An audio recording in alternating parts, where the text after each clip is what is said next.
how do you manage it, what variables go into it, what are the causes, இதெல்லாம் கொஞ்சம் பேசிட்டு இது வரைக்கும் நம்மளுக்கு இருக்கிற தகவல் எந்த வகையில்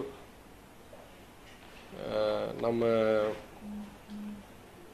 அதை பற்றி புரிந்து கொள்ளலாம், இன்னும் எது தெளிவில்லை எது தெளிவு இருக்குன்னு சில கருத்தெல்லாம் நான் கூறுறேன். முடிஞ்ச அளவுக்கு நான் ஒரு 15-20 நிமிஷத்தில் முடிச்சிடுறேன். அதுக்கப்புறம் நீங்கள் கேள்வி எதுவும் இருந்தால் நான் பதில் சொல்லுவேன்.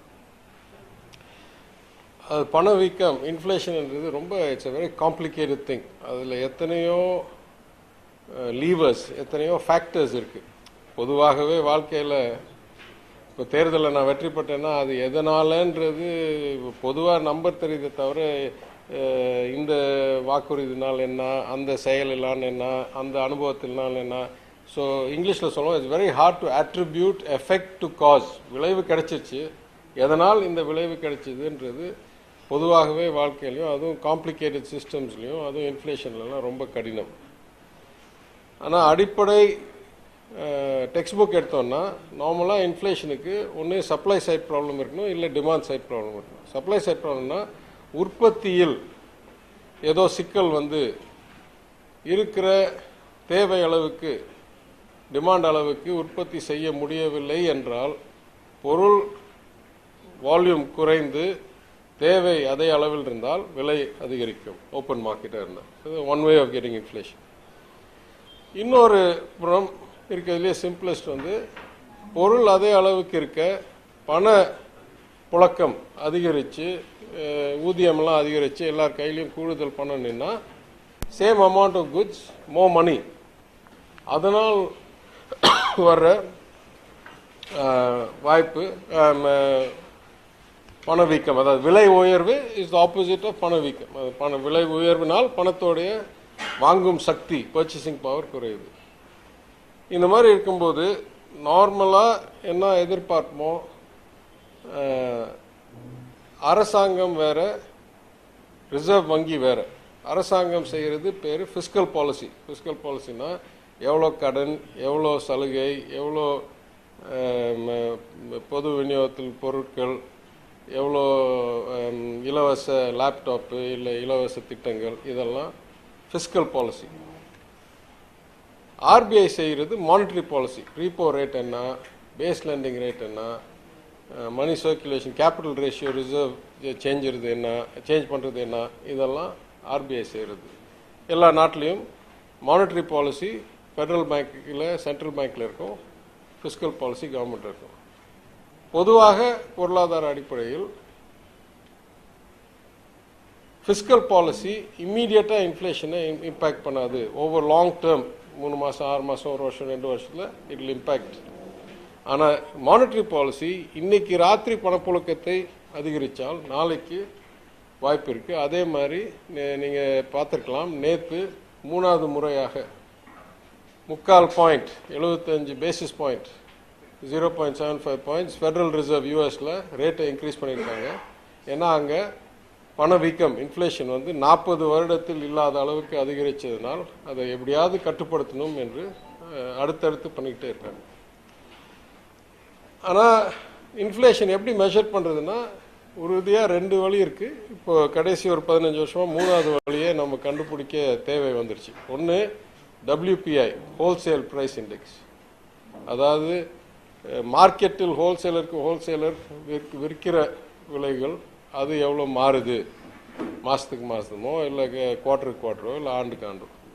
இன்னொன்று CPI, கன்சியூமர் ப்ரைஸ் இண்டெக்ஸ்.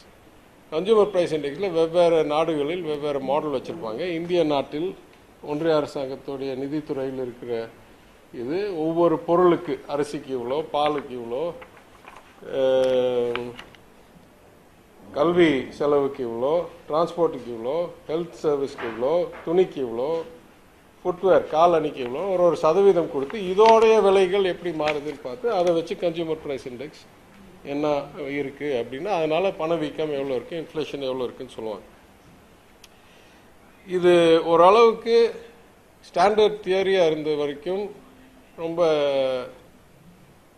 பொதுவான புரிதல் இருந்தது. ஆனால் 2008 குளோபல் ஃபைனான்ஷியல் கிரைசிஸ் வந்த பிறகு எல்லா இடத்துலையும் கிட்டத்தட்ட எவ்வளோ மானிட்டரி பாலிசியில் ஈஸிங் செய்ய முடியுமோ, அதாவது இன்ட்ரெஸ்ட் ரேட்டை ஜீரோக்கு கொண்டு போயிட்டு அதற்கு பிறகு பணத்தை பிரிண்ட் அடிச்சு குவான்டிடேட்டிவ் ஈஸிங்னு சொல்லி எல்லாம் இருக்கிற பாண்டெல்லாம் வாங்கி இருக்கிற பணப்புழக்கத்தை பல ட்ரில்லியன் டாலர் இறக்கி விட்ட பிறகும் வளர்ச்சியோ இல்லை பணவீக்கமோ வரல. பணவீக்கம் வரல.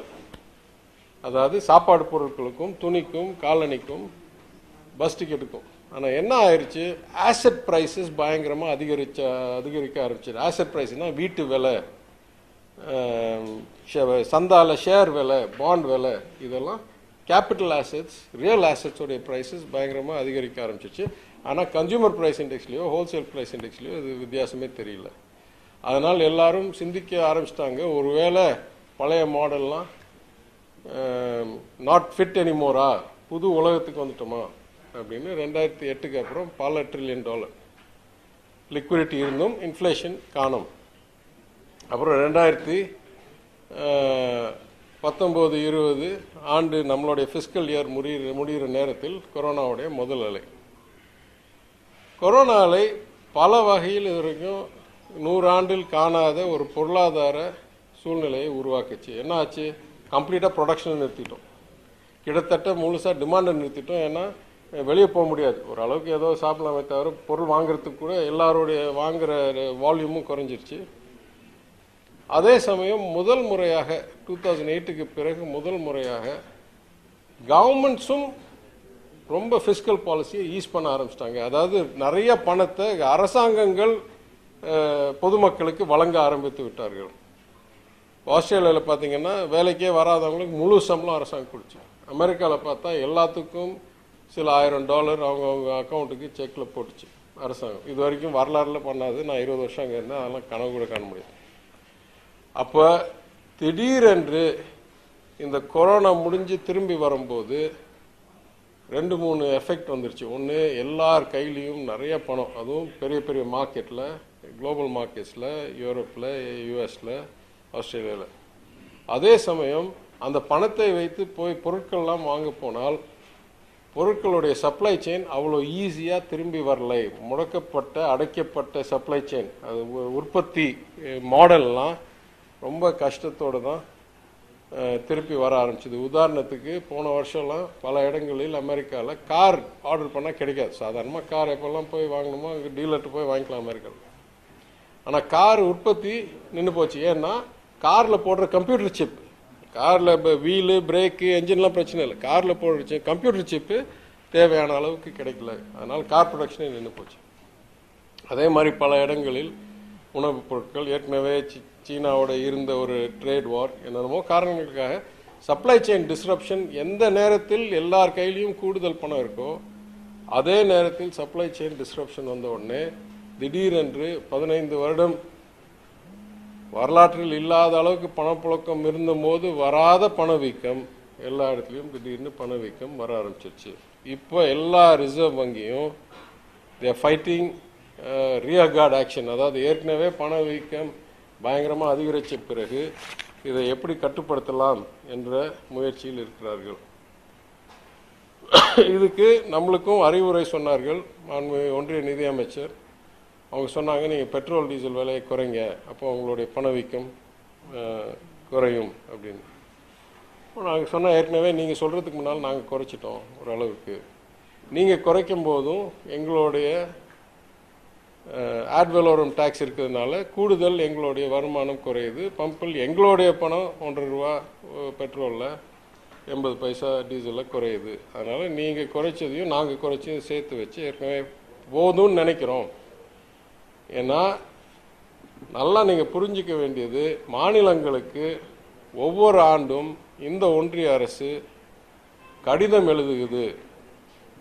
என்ன சொல்கிறாங்க, இந்த ஆண்டு உங்களுடைய மொத்த கடன் எடுக்கும் சக்தி இத்தனை ரூபாய்கள், அதாவது கடைசி ₹1,00,00,000 வரைக்கும் இவ்வளோதான் உங்களால் மொத்தமே கடன் எடுக்க முடியும் அப்படின்னு கட்டளை இடுறார்கள்.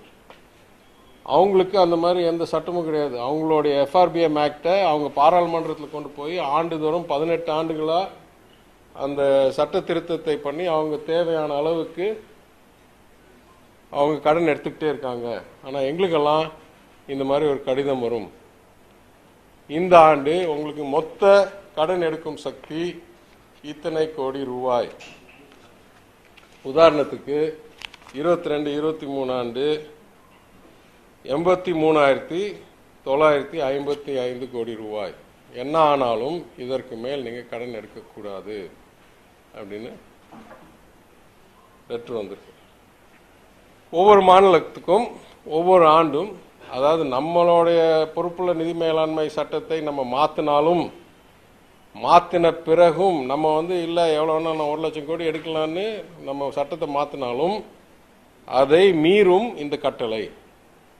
அப்போ நாங்கள் கேட்ட ஒரே கேள்வி, எவ்வளோ மொத்த கடன் எடுக்கணும்னு நீங்கள் சொல்கிறீங்க, எதை நாங்கள் வருமானம் எடுக்கணும் எடுக்கக்கூடாதுன்னு நீங்கள் சொன்னீங்கன்னா அப்போ எங்களுடைய மக்கள் கொடுத்த ஆதரவு, எங்களுக்கு வந்த உரிமை, சட்டமன்றத்தில் இருந்து என்ன பிரயோஜனம்? சட்டமைப்புப்படி மாநில அரசுக்கு சில உரிமைகள் உண்டு.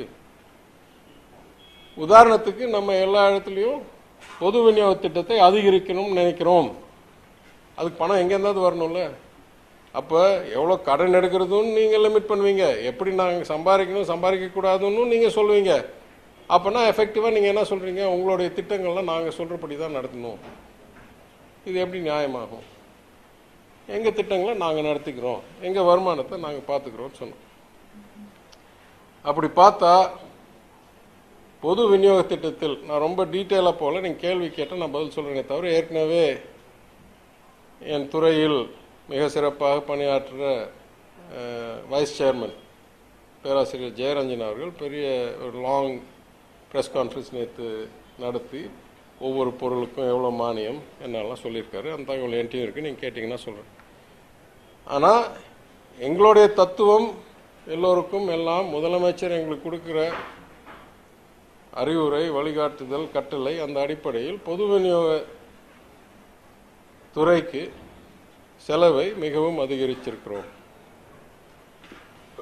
இது சில வகையில் நல்ல வகையில் அதிகரிச்சிருக்கிறோம், சில வகையில் நானே சொல்லுவேன் இன்னும் சிறப்பாக பண்ணலாம்.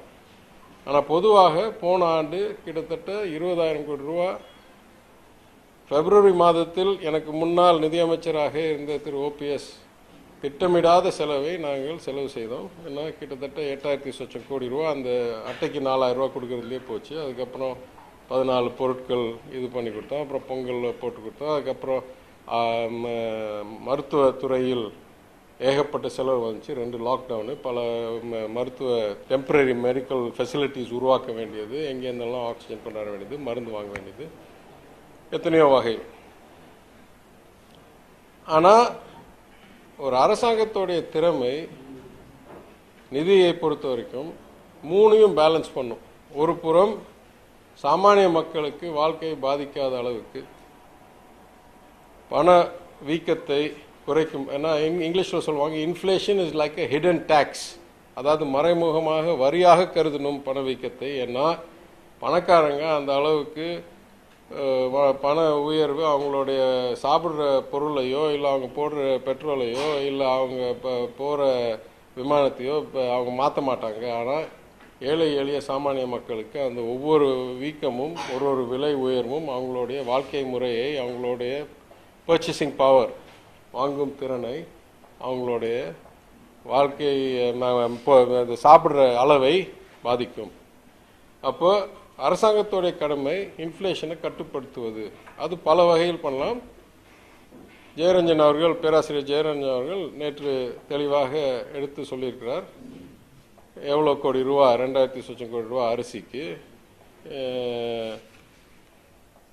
தூர் தாலுக்கு 1,200 கோடி ரூபா, பாம் ஆயிலுக்கு 2,080 ரூபா, 2,080 கோடி ரூபா, அதுக்கு டிரான்ஸ்போர்ட்டுக்கு பணம் எல்லாம் சேர்ந்து கிட்டத்தட்ட 13,000 சொச்சம் கோடி ரூபா போன வருஷம் விநியோக திட்டத்துக்கு செலவிட்டிருக்கிறோம்.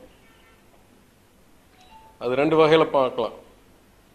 2016-17 வெறும் 6,300, 17-18 6,268, 18-19 6,800, 851, 19-20 7,444. 2 கொரோனா வருடங்கள், 20-21, 21-22 13,356, 13,054. அதனால் எப்போ தேவையோ மக்கள் வாழ்க்கை பாதிக்கப்பட்டிருந்ததோ அப்போ கிட்டத்தட்ட 2 மடங்கு பணம் செலவு பண்ணியிருக்கோம் விநியோக திட்டத்தில், பொது விநியோக திட்டத்தில். அதே சமயம் கடனையும் வருவாய் பற்றாக்குறையும் கட்டுப்படுத்தும் வகையில் ஏற்கனவே ரிவைஸ்ட் எஸ்டிமேட்டில், அதாவது பட்ஜெட் தாக்கல் செய்யும்போது நான் அன்றைக்கு குறிப்பிட்டேன், 62,000 கோடியிலேருந்து 55,000 சொச்சம் கோடி காண்றோம். கிட்டத்தட்ட 7,000 கோடி வருவாய் பற்றாக்குறை குறைச்சிருக்கிறோம். 460 450 இருந்த சதவிகிதம் நிதி பற்றாக்குறையை 380க்கு குறைச்சிட்டோம். அதுக்கு மேலே நான் இறுதியாக இன்னும் கூடுதல் தகவல் கொடுக்குறேன். அப்போ ஒரு புறம் தேவைக்கு செலவு பண்ணி மக்கள் வாழ்க்கையை பாதுகாப்பாக வைக்கணும், பண வீக்கத்தை குறைக்கணும், இல்லை கட்டுப்படுத்தணும். அதே சமயம் அரசாங்கத்தோடைய நிதியை மிகவும் பாதிக்க விடாமல், ஏன்னா பாதிக்க விட்டா என்ன ஆகணும், நான் போய் சட்டியை வச்சுக்கிட்டு நிற்கணும் டெல்லியில், அம்மா தாயே எனக்கு தயவு செய்து இன்னும் கொஞ்சம் கொடுங்க, இல்லை எனக்கு இன்னொரு சலுகை கொடுங்க, இது மாதிரி பண்ணணும். அப்போ எங்களுக்கு சுயமரியாதை இருக்குது, இருக்கிற திட்டத்துக்குள் நாங்களே செயல்பட்டுக்கிறோன்ற அளவுக்கு இருக்கிறோம். அதனால தான் சொல்கிறோம், நீங்கள் எப்படி என்னைக்கு எதை கட் பண்ணணும் எதை உயர்த்தணும்லாம் நீங்கள் சொல்லாதீங்க. சட்டமைப்புப்படி உங்களுக்கு என்ன உரிமை இருக்கோ அதை சொல்லுங்கள், நாங்கள் பின்பற்றுறோம். பாசத்துக்கோ இல்லை செயல்பாட்டு திறன் அடிப்படையிலையோ அறிவுரை சொல்லுங்கள், ஏற்றுக்கொள்கிறோம். ஆனால் கட்டளையிடுற அளவுக்கெல்லாம் எங்களுக்கு தேவையும் இல்லை, பயனும் இல்லை, பலனும் இல்லை. அடுத்தது, எந்த வகையில் வரியை ஈற்றுகிறோம், எந்த வகையில் பொருளாதாரத்தை வளர்த்துகிறோம். ஏன்னா ரொம்ப ஸ்பெண்டிங்கை கட் பண்ணிட்டோம்னா அப்புறம் பொருளாதார வளர்ச்சியும் மங்கி போயிடும். ஏன்னா முதலீடு செய்யணும், அது இல்லாமல் பல திட்டங்கள் கொண்டாடணும். முதலமைச்சர் இலவச பஸ்ஸுக்கு 1,800 கோடி ரூபா போன தடவை செலவு பண்ணியிருக்கோம் அறிவித்த உடனே. அப்போ இந்த மாதிரி பேலன்ஸ் பண்ணுறது தான் நிதித்துறையோடைய கடமையே. அது முதலமைச்சர் எங்களுக்கு என்னென்னா முக்கியத்துவம்னு சொல்லுவார். இது வரைக்கும் எனக்கு தெரிஞ்ச எந்த முதலமைச்சரும் ஒரு நிதியமைச்சருக்கு இவ்வளோ ஆதரவு கொடுத்ததில்லை. அவர் கொடுக்குற ஆதரவினால் எங்கெங்கே எப்படி எதாவது அட்ஜஸ்ட் பண்ணணும்னு நாங்கள் கையில் எடுத்து நிதித்துறையாக எல்லா இடத்துலையும் ஒரு ஆப்டிமைசேஷன், சீரமைப்பை செய்து கொண்டு இருக்கிறோம். கடைசியாக 4 டேட்டா பாயிண்ட் மாத்திரம் நான் சொல்லிடுறேன். ஒன்று, ஒன்றிய அரசாங்கத்தோடைய ஜிஎஸ்டி வருமானம் போன ஆண்டுக்கு இந்த ஆண்டு சுமார் 37% என்னமோ உயர்ந்திருக்கிறது, வளர்ந்திருக்கிறது. முந்தா நேற்று அவங்களே வெளியிட்ட அறிக்கையில் டைரக்ட் டாக்ஸஸ், அதாவது வருமான வரியில் எடுத்த வருமானம் 23% வளர்ந்திருக்கிறது. நாங்கள் தொடர்ந்து வைக்கிற ஒரு விமர்சனம், குற்றச்சாட்டுன்னு கூட சொல்லலாம், இது பணக்காரங்களுக்காக நடத்தக்கூடிய அரசாங்கம் டைரக்ட் டாக்ஸஸில் தான், நேர்முக வரியில் தான் கூடுதல் எடுக்கணும், மறைமுக வரியில் குறைந்து தான் எடுக்கணும்னு சொல்கிறோம். அவங்க ஒரு தடவை பட்ஜெட் போடும்போதும் அந்த திசைக்கு போகிற மாதிரி காமிப்பாங்க. திட்டத்தில் நேர்முக வரியில் அது அதிக சதவிகிதம் வளர்ச்சியும் மறைமுகத்தில் குறைந்தும் காமிப்பாங்க. ஆனால் செயலில் அது இந்த தடவையும் வரவில்லை. அது மட்டும் இல்லை, மாதம் புது ரெக்கார்டு, புது ஜிஎஸ்டின்னா அதெல்லாம் பெரிய வித்தையாக நீங்கள் எடுக்கக்கூடாது. பணவீக்கத்தினாலையும் மக்கள் தொகை அதிகரிக்கிறதுனாலையும் உற்பத்தி அதிகரிக்கிறதுனாலையும் சாதாரண நேரங்களில் ஒரு மாதமும் அதிகம்தான் ஆகும். ஏன்னா we are only looking at what's called nominal, we are not looking at adjusted for inflation. Nominal numbers அதிகரித்து கொண்டே தான் போகும். இதுதான் இயற்கை. ஏதாவது சீசனல் வேரியேஷன் இல்லை ஏதாவது எதிர்பாராத இடர் இந்த மாதிரி வந்தால் தான் நம்மளுக்கு குறையுமே தவிர அதிகரிக்கிறது பெரிய வித்தையில். கேள்வி, எத்தனை சதவிகிதம் அதிகரிக்கிறது? பொருளாதார உற்பத்தி அதிகரிக்கிறதோட வரி வருமானம் அதிகரிக்கிறதா, இல்லை நேர்முக வரியோட மறைமுக வரி குறைந்த சதவிகிதம் அதிகரிக்கிறதா? அப்படின்னா it's becoming more just, more fair, நியாயமாக இருக்குது அப்படின்னு கூறலாம். எங்களை பொறுத்த வரைக்கும் நான் எதிர்பார்த்ததை விட அனைத்து அமைச்சர்கள், அனைத்து அதிகாரிகளுடைய ஆதரவுடன், ஒத்துழைப்புடன், முதலமைச்சரோட சீரிய தலைமையில் 3லும் தமிழ்நாடு மிகவும் சிறப்பான விளைவை கொண்டாந்திருக்கிறோம். முதல், கடன் வருவாய் பற்றாக்குறையை நாங்கள் ரிவைஸ்ட் எஸ்டிமேட்லேருந்து சொன்னதுலேருந்து இறுதி கணக்கு இன்னும் சில நாட்களில் வரப்போகுது. ஆனால் எங்களுக்கு வர்ற அட்வான்ஸ் தகவல் மிகவும் கூடுதலாக சிறப்பாக வந்திருக்கு விளைவு, மிகவும். அப்போனா நான் 7,000 கோடின்னு சொல்லியிருந்தேன்னா இறுதி கணக்கில் அதோட 2 மடங்குக்கு மேல் குறைச்சிருக்கிறோம். வருவாய் பற்றாக்குறையும் நிதி பற்றாக்குறையும், டெபிசிட், ரெவன்யூ டெபிசிட், அதனால ஃபிஸ்கல் டெபிசிட். சரியா? அதற்கு மேல் சொல்லுவேன். ஆஸ் அ பெர்சன்டேஜ் 380 சொன்னேன், 3.8% சொன்ன ஃபிஸ்கல் டெபிசிட். நான் சொன்னேன் முடியும் போது 330, 335, 325 இந்த இடத்தில் முடிய போகுது. 3.25 to 3.35 ரைட் எதிர்பார்ப்பு. அப்போனா யோசிச்சு பாருங்க, 461 ஒரே ஆண்டில் கொரோனா 2வது அலை, 3வது அலை, எத்தனையோ வாக்குறுதிகள் நிறைவேற்றல், 4,000 கோடி ரூபா கொடுத்து 20,000 கோடி செலவு பண்ணி, பெட்ரோல் விலை 3 ரூபா குறைச்சி, பஸ் இலவசமாக்கி பெண்களுக்கு, உங்களுக்கு பேக்கேஜ் கொடுத்து எல்லாம் பண்ண பிறகு இந்த அளவுக்கு ஒரே ஆண்டில் குறைச்சிருக்கிறோம். சரி, 2வது பாயிண்ட், இந்த மாதிரி குறைத்தால் ஒரு அளவுக்கு வளர்ச்சியையும் பொருளாதாரத்தையும் பாதிக்கிற அளவில் நீங்க பண்ணீங்கன்னா, ஏன்னா எதை குறைக்கணும்ன்றது பொறுத்து இருக்கு. தேவையானதை குறைச்சா அப்புறம் வளர்ச்சி வராது. அப்ப இந்த மாதிரி குறைத்தால் உங்களுக்கு பொருளாதாரத்தை பாதிக்காத அளவுக்கு பண்ண முடியுமா என்று கேட்டால், முதல் குவார்ட்டர், முதல் 3 மாதத்தில் தமிழ்நாடுடைய வருமானம், சொந்த வரி வருமானம் 50% வரியில்லா வருமானம் 74% உயர்ந்திருக்கிறது. அப்பனா நாங்கள் குறைச்சது பொருளாதாரத்தை பாதிக்காத அளவில், வளர்ச்சியை பாதிக்காத அளவில் செலவையும், விளைவில்லா செலவையும், அதனால் பற்றாக்குறையும், அதனால் கடனையும், அதனால் வட்டியையும். சராசரி வட்டி 8%னா, சப்போஸிங் நாங்கள் 15,000 கோடிக்கு மேலே குறைச்சிருக்கோம் ஒரே ஆண்டில் வருவாய் பற்றாக்குறைய, நிதி பற்றாக்குறைன்னா, அதுக்கு 1000 கோடிக்கு மேலே வட்டியை குறைச்சிருக்கிறோம் ஆண்டுக்கு.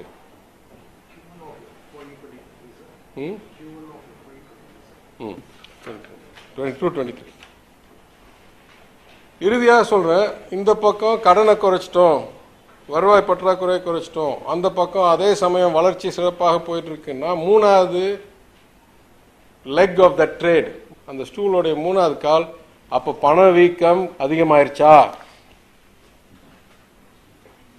அதுக்கும் இப்போ பதில் வந்துருச்சு. ஒன்றிய அரசாங்கத்தோடைய ஸ்டாட்டிஸ்டிக்ஸ்லேயே பாக்கி எல்லா இடத்துலையும் 7% இருக்கும்போது நம்மளுக்கு 5% சொச்சம்.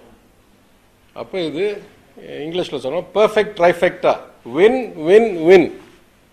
வருவாய் கணக்கு பற்றாக்குறையும், கடனையும், கடன் வளர்ச்சியையும், மொத்த கடனில் கடன் வளர்ச்சியையும், அதனால் வட்டி வளர்ச்சியையும் குறைத்து, அதே நேரத்தில் பொருளாதாரமும், வரி வருமானமும், வரியில்லா வருமானமும் சிறப்பாக அதிகரிச்சு, அதே நேரத்தில் இன்ஃப்ளேஷனை கண்ட்ரோலில் வச்சுக்கிட்டு விளைவு கிடைக்குதுன்னா, இதற்கு மேல் சிறப்பாக விளைவு நான் கனவு கூட காணிருக்க முடியாது. இதெல்லாம் என்னுடைய ஸ்டாட்டிஸ்டிக்ஸ் இல்லை, இது ஒன்றிய அரசாங்கத்துடைய ஸ்டாட்டிஸ்டிக்ஸ். அப்போனா என்ன பண்ணணும்? தேவையில்லாத செலவை கட் பண்ணணும், மிகவும் தேவையான செலவுகளை சிறப்பாக சரியான நேரத்தில் செய்யணும்.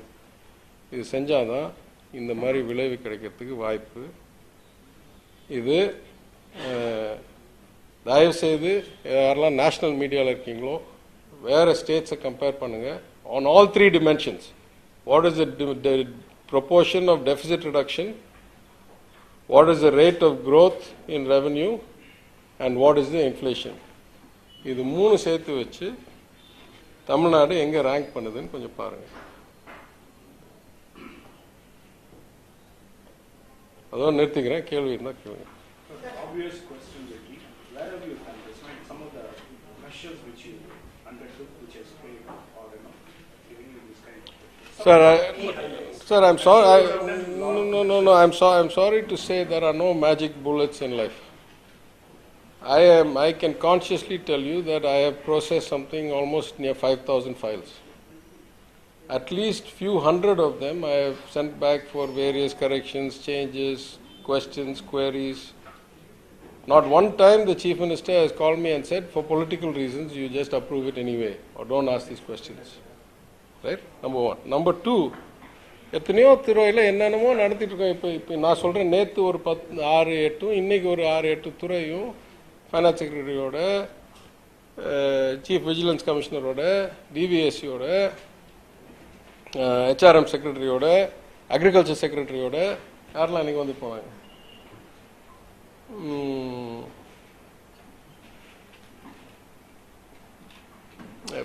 துறையா படிப்படி there is no secret. அதாவது மேலாண்மை ஒழுங்கா ஒவ்வொரு கோப்புலையும் ஒவ்வொரு திட்டத்திலையும் ஒவ்வொரு செலவுலையும் பண்ணால் இந்த விளைவு கிடைக்கும். அப்பனா எனக்கு என்ன தோணுதுன்னா, இதற்கு முன்னால எப்படி இவ்வளோ கடன் வந்து இவ்வளோ வளர்ச்சி சரிஞ்சு வரி சரிஞ்சு எப்படி நடந்ததுன்னு எனக்கு புரியல. ஏன்னா நான் கொரோனா பற்றி பேசல, நான் சொல்கிறேன் 2014 19 நான் பேசுகிறேன். ஏன்னா நான் சொல்கிறேன், நானே சொல்கிறேன் 14 வரைக்கும் அம்மையார் ஜெயலலிதா இருந்த வரைக்கும் இந்த மாதிரி சரிவு இல்லை.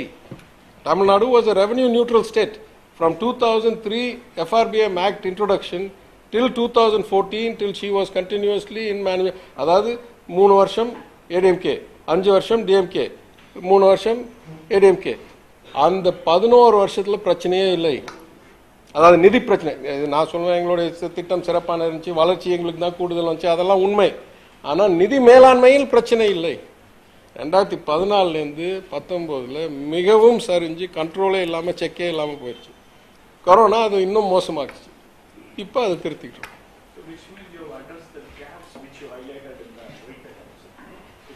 Some of them. நான் என்ன இன்னும் சொல்கிறேன், நான் ரொம்ப வெளிப்படையாக சொல்கிறேன். அதாவது இது சிறப்பு, இது இருக்கிற சூழ்நிலைன்னு சொன்னால், நான் இன்னும் சொல்கிறேன், இந்த அளவுக்கு தான் வந்திருக்கோம். இன்னும் எனக்கு 5 வருஷம் 7 வருஷம் 10 வருஷம் முன்னேற்றம் எப்படிலாம் பண்ணணும்னு திட்டம் இருக்குது. தலைவர் ஆதரவு கொடுக்குறாரு, நான் பண்ணுறேன். இன்னும் எத்தனையோ சிறப்பிக்க வேண்டியிருக்கு, எவ்வளவோ தவறு நடந்துட்டுருக்கு.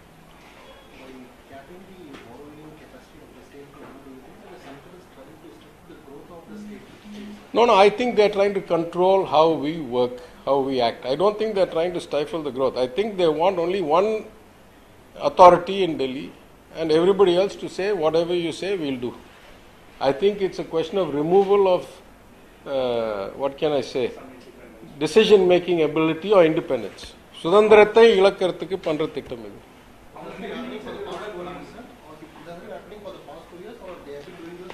I think it has been increasingly happening for the last 7 years. It's not happening only to Tamil Nadu. It's happening to every state. இது வந்து தமிழ்நாடுக்கு தனித்துவம். இன்னும் நான் சொல்ல வரேன், இந்த மாதிரி செயலும் மாநில பட்டியலில் இருக்கிற துறைகளில் அவங்க சட்டம் ஈற்றுறதும் இந்த மாதிரிலாம் பார்த்தா முழு சர்வாதிகாரமான மாநில உரிமைகளை மிதித்து என்ன சொல்றது, கிழிச்சு போடுற அளவுக்கு தான் செயல்பாடு நடந்து கொண்டிருக்கு. ஆனால் என்ன வித்தியாசம்,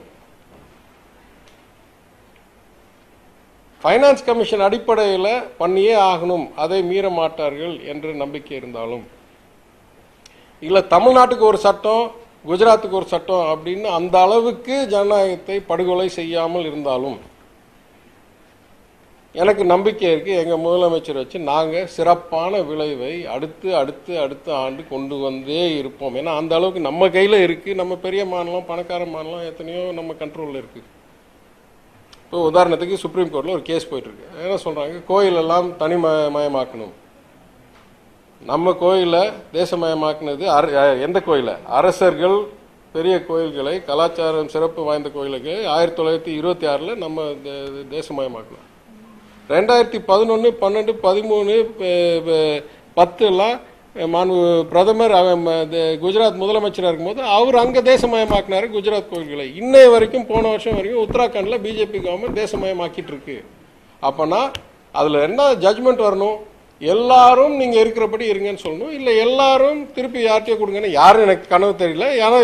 ஆனால் தமிழ்நாட்டில் அவுத்து விடு, கழட்டி கொடு, பிரித்து கொடு, ஆனால் குஜராத்தில் வச்சுக்கோன்னு சொன்னால் அது சட்டமைப்பில் எப்படி ஒரே நாடாக இருக்க முடியும்? அதனால் நான் சொல்கிறேன், சட்டமைப்புக்குள் ஒரே சட்டம் எல்லா மாநிலத்துக்கும் என்ற அளவுக்கு சட்டமைப்பு நீடித்தால் அது போதும் எங்களுக்கு. நாங்கள் சிறப்பான விளைவை தொடர்ந்து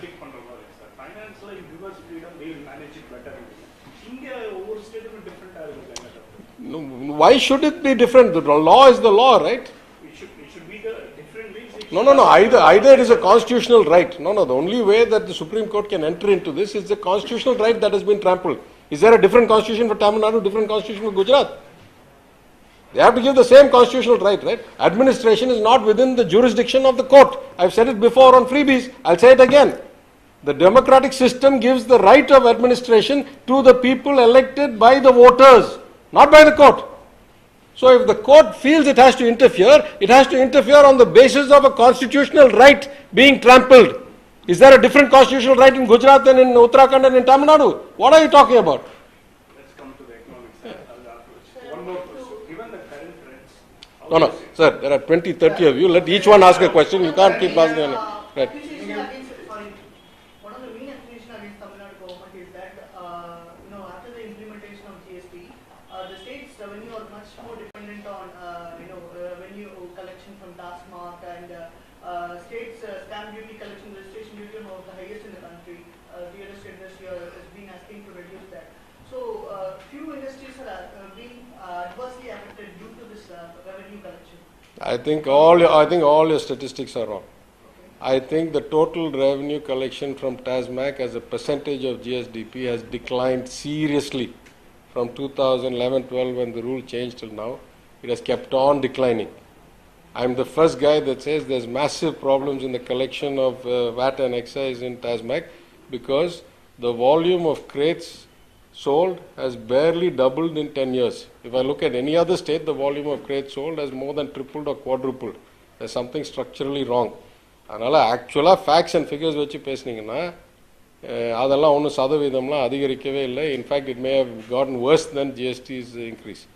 And Tamil Nadu has among the lowest rates of any tax you can think of. Tell me any tax, property tax, water tax, EB, registration, guideline value. In fact, many of them have not been changed in 20 years. 20 வருஷம் 18 வருஷம் 25 வருஷம் வரியே அதிகரிக்காம இருக்கு. அரசாங்கத்துக்கு எங்க இந்த பணம் வரும்? வானத்துல இந்த உழுவும். நிறைய சீர்திருத்தம் பண்ண வேண்டியிருக்கு. சார் இன்ஃப்ளேஷன் பத்தி பேசணும் சார். இப்போ லாஸ்ட் இயர் எப்படி sir was like last year எப்படி இருந்தது? லைக் இப்போ ஸ்டேட் கவர்மெண்ட் இப்போ பெர்ஃபார்ம் பண்ணது மாதிரி when we compare with our own performance. Yeah, I think inflation was much lower for everybody last year. And we had not yet come into this full recovery from COVID, where on the one side the demand was picking up dramatically, on the other side the supply was not able to keep up. எங்க நிறைய இடத்துல லேபரே சரியில்லைங்க. அதாவது இப்போ airline இண்டஸ்ட்ரிலாம் எடுத்தீங்கன்னா நிறைய pilots crew எல்லாம் lay off பண்ணிட்டாங்க. அப்போ திருப்பி எடுக்கும்போது நிறைய பேர் திரும்பி வரல, இல்லை வந்தவங்களுக்கு 5 வருஷம் இல்லை 3 வருஷம் ட்ரைனிங் கண்டினியூஸாக இருந்தால் தான் அந்த பிளேனை ஓட்ட முடியுன்ற அளவுக்குலாம் இருக்குது. ஸோ தேர்ஸ் லாட் ஆஃப் ஸ்டிக்கின்னு. ஸோ உலக அளவில் பார்த்தீங்கன்னா பல 1000 ஃப்ளைட் கேன்சல் ஆகிட்டே இருக்குது. அதனால இப்போ டிக்கெட் விலையெல்லாம் பயங்கரமாக அதிகரிச்சு. அப்போ அதனால இன்ஃப்ளேஷன் உருவாகுது, டிரான்ஸ்போர்ட் காஸ்ட் இன்க்ரீஸ் ஆகும்போது. So I think most of us did not have this inflation problem a year ago. But the difference is that Reserve Bank is supposed to think ahead. So most Reserve Banks should have started raising the rates probably 6 months or 1 year earlier than they did. That's all I would say.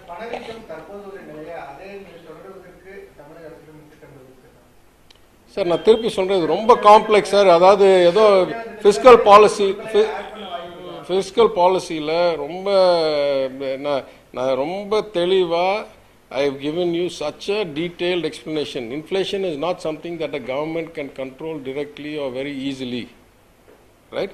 Because we know that the components of inflation that have really kept our level down is the food products, the oil, etc. Now we can tell the cause and effect, right? It's not that easy to either predict or control or even explain. So we will continue to do what we are doing, which is, நான் எங்களோட கொள்கை என்ன, ஏற்கனவே நிறைய பொருளோ நிதியோ இல்லை இப்போ purchasing பவரோ இருக்கவர்களிடம் கூடுதல் போய் பணத்தை கொடுக்கறதுக்கு பதில் ஏழை எளிய மக்களுக்கு போய் சேர்க்கணும். பாட்டம் ஆஃப் த பிரமிடில் பணம் கொடுக்கணும். It is good economics, it's good social justice. It's good social justice ஏன்னா ஏற்றத்தாழ்வை குறைக்கிறது. It's good economics because if you give it to the people at the bottom of the pyramid, they're more likely to spend it, their quality of life will increase, but there'll also be a multiplier effect. The more you give it to the people at the top, what happened for the last 7-8 years in the world is going to happen. That is, it will go into asset prices. It won't go into consumer products. They'll go and invest it, and it will increase share prices, it will increase flat prices, house prices, those kinds of things.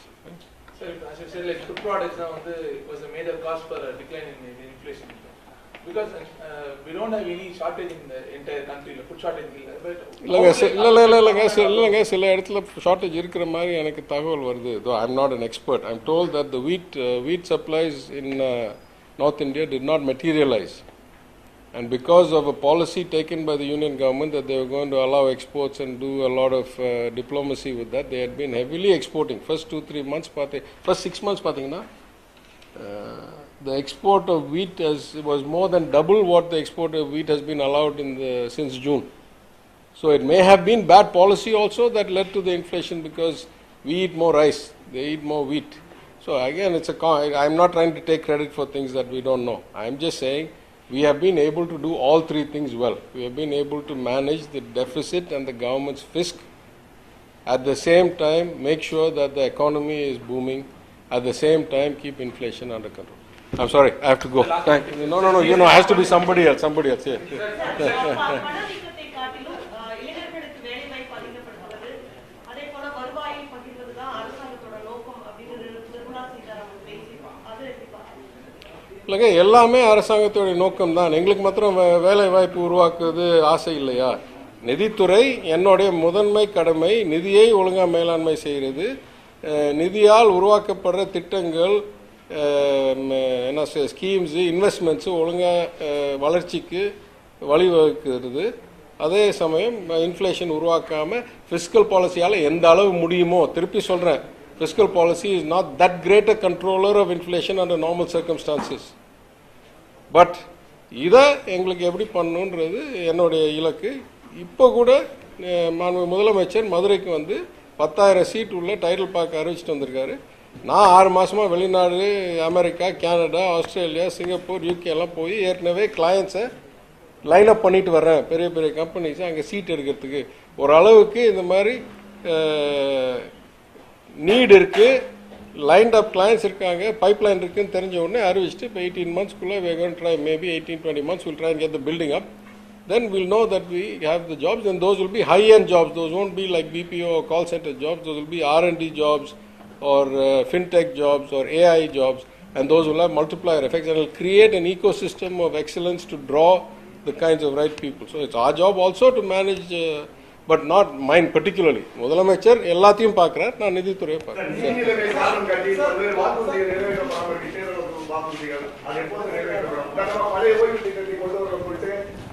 கேட்டுட்டே இருக்காங்க, அதை பத்தி